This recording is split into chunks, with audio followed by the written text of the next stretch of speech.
साथीहरू के छ सन्चै आरामै भन्ने आशा छ। आजको म्याच के कस्तो लाग्यो? म्याच त लुम्बिनीले जित्यो, वेल डन लुम्बिनी। अनि आजको सुदूरपश्चिमले हार्नुपर्ने मुख्य कारणहरूको बारेमा हामी कुरा गर्नेछौँ। ब्याटिङ जे जस्तो भयो भने ब्याटिङ भइसकेको थियो, ब्याटिङ सकिसकेको थियो। म्याच हेर्नलाई बसे हो हामी पनि। ब्याटिङ खासै राम्रो भएन, खासै राम्रो केही हुँदै भएन ब्याटिङ। अनि सेकेन्ड इनिङ हुने बेला लुम्बिनी लायन्सको ब्याटिङ गर्ने बेलामा चाहिँ आज खासमा दिपेन्द्र सिंह धेरै बाठो भएर म्याच हारे हाम्रो कप्तान। किनकि हार्ने म्याच नै होइन, जुन टिम प्ले अफमा आउन नै धम्मे भइरहेको थियो, जुन टिमलाई ऊ टिम आएर ट्रफी उचाल्यो। अनि स्टार्टिङबाट एकदम राम्रो गरेर गएको टिम अहिले लास्टमा आएर एकदम झुर खेल्नु नै हाम्रो भाग्य नै त्यस्तै हो सुदूरपश्चिमालाको। खासमा लास्ट 2024मा पनि अहिले 2025मा पनि। अनि खासमा दिपेन्द्र सिंह शोएब अख्तर बन्न खोज्नु पनि खासमा सबभन्दा ठुलो गल्ती हो भाइ। यार पावर प्लेमा को आएर गर्छ भने स्पिनर आएर पावर प्लेमा मैले फर्स्टचोटि देखिरहेको छु बलिङ गरेर आएको। पावर प्ले स्पिनरले गर्ने हो। त्यत्रो फास्ट बलर छ, फास्ट बलरलाई पठाउने हो। स्पिनर आएर 86 रनको टार्गेट छ, त्यसमा स्पिनर आएर बलिङ गरिरहेछ। अनि एक होइन 4 चौका खाइरहेछ एकै ओभरमा। 4 चौका, एउटा वाइड अनि एउटा डबल रन, 27 रनको ओभर, फर्स्ट ओभर। भाइ मनोबल हुनु पऱ्यो नि अलिकति, मनोबल। अब यो त कस्तो भयो भने म्याच हामीले हारिसक्यौँ, फर्स्ट ओभर मैले नै गरिदिन्छु, जे भयो भन्ने जस्तो कुरा भयो कि भएन? ल भन्नुहोस् त। म्याच हो भाइ, म्याच हो, गल्ली क्रिकेट होइन। अब यार यत्रो फर्स्टबाट राम्रो गरेर आएछ, ल राम्रो गरेर आएछ, लास्टमा पनि राम्रो हुन्छ भन्ने सबैले आशा गरेर बसेको। 3-3:30 बजेबाट म पनि म्याच हेर्न बसेको मान्छे हो, हेरिरहेको छु, छैन। लुम्बिनीको कप्तान हेर कस्तो दामी गरिरहेको थियो, एकै ओभरमा ह्याट्रिक, 3 विकेट। त्यस्तो दामी गर्नुपर्ने हो कि खासमा लास्ट म्याचमा, फाइनलमा थियो। प्ले अफमा नआउने भनेको लुम्बिनीले प्ले अफमा आएर क्वालिफायर 2 खेलेर फाइनल आएर फाइनलमा तिमीहरूलाई पेलेर गयो भाइ, पेलेर गयो। ओभर कन्फिडेन्सको कारण।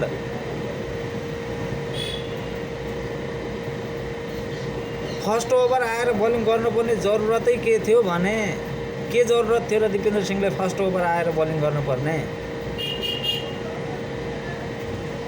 अब हारेको छ, हारिहालियो भन्ने हिसाबले गरे त होला नि त्यो बलिङ। यो तरिकाले त हुँदैन नि त। दिपेन्द्र सिंह भाइस कप्तान हो नेसनल टिमको, तिमी चाहिँ बुझ्नुपर्ने हो। एकचोटि होइन, तिमीले 2 चोटि एक ओभरमा खाइसक्यो 24 रन। नेसनल टिमको तिमीलाई भाइस कप्तान बनाएको छ, बुझ्नुपर्ने हो। सुदूरपश्चिमको कप्तान हो, कप्तानले कसरी लिड गर्ने भन्ने बुझ्नु पऱ्यो अलिकति। तिमीले टस हार्यो त्यो पनि मान्यो, तर टस त आफ्नो हातको कुरा होइन, टस त हारिन्छ जितिन्छ, त्यो अलग कुरा हो। टस हार्यो, केही भएन। फर्स्ट विकेट 1 रनमा गयो, सेकेन्ड विकेट 2 रनमा गयो, थर्ड रनमा 3 रनमा विकेट गयो। विकेट गइसकेपछि त्यहाँपछि लाइन 100 आइसकेको थियो। लगभग 10 ओभर 3 बलसम्म 44 रन भएको थियो, 44 रन भएको थियो। अनि रोहित पौडेल आउँछन्। रोहित पौडेल आएर 10 ओभर 4 बल 5 बल 6 बलमा 3टै बलमा 3टा विकेट, ह्याट्रिक लगेर जान्छन् उनले। उनको कन्फिडेन्स हेर के, कन्फिडेन्स हेर। हुँदैन नि त यो तरिकाले, 2026को T20 वर्ल्ड कप खेलाइ यस्तै भएपछि कप्तानले कप्तान जस्तो खेल्न पऱ्यो कि,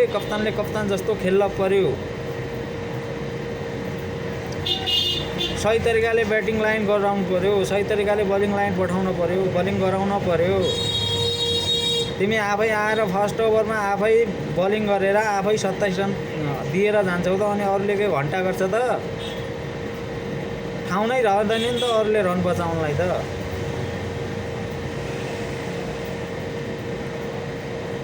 फर्स्ट ओभर भनेको धेरैमा धेरै 2, 3, 4 रन, चलो 6 रन गइहाल्यो भने 6 रन 7-8 रन चलो ठिकै हो। तिमीले 5 ओभरको रन एउटै ओभरमा दिएर गयौ, पुरा पावर प्लेको रन, पावर प्लेमा दिनपर्ने रन, खासमा 86 को टार्गेटमा पावर प्लेमा दिनपर्ने रन तिमी एक्लैले दिएर गयो भाइ दिपेन्द्र। हुँदैन नि यो तरिकाले T20 वर्ल्ड कप यस्तै तरिकाले खेलेर। दुःख त लाग्यो होला, तिमीलाई लाग्यो होला, हामी पनि अब तिम्रो फ्यान हो, दुःख त हामीलाई पनि छ। दुःख मानेर के गर्ने, गल्तीलाई गल्ती भन्नु पर्यो कि।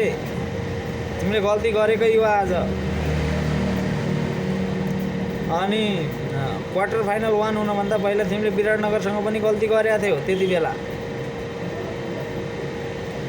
आरिफ शेख खासमा ओपनर मान्छे हो त्यति बेला नि तिमीले 7 नम्बरमा पठायो, त्यो म्याच हार्नको कारण नि त्यो थियो। अनि आजको म्याच हार्नको मुख्य कारण भनेको अलिकति दिपेन्द्र सिंहको घमण्डले गर्दा हो। घमण्ड ओभर कन्फिडेन्स भएको कारणले हो म्याच हारेका चाहिँ। जे जस्तो भए पनि म्याच बिग्रियो, दिपेन्द्रले आफ्नो हातबाट म्याच बिगारे। Well done Lumbini lions, congratulation. NPL 2025 को सेकेन्ड लिगको तिमीले चाहिँ ट्रफी लग्यौ, बधाई छ।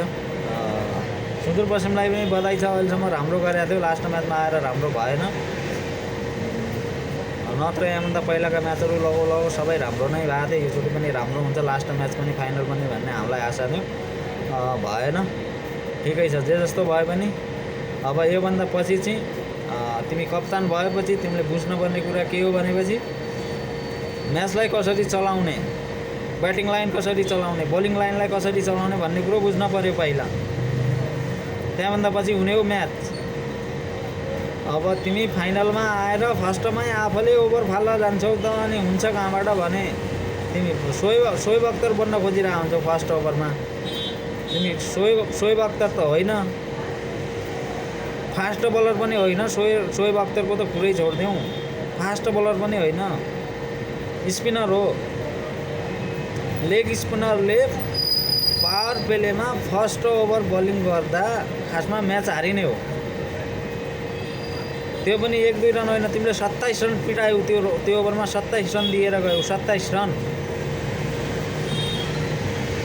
27 रन भनेको कम होइन कि। 86 रनको टार्गेटमा 27 रन भनेको पावर प्लेको रन हो। पावर प्ले, पुरा पावर प्लेको रन तिमीले एक ओभरमा दिएर गयौ।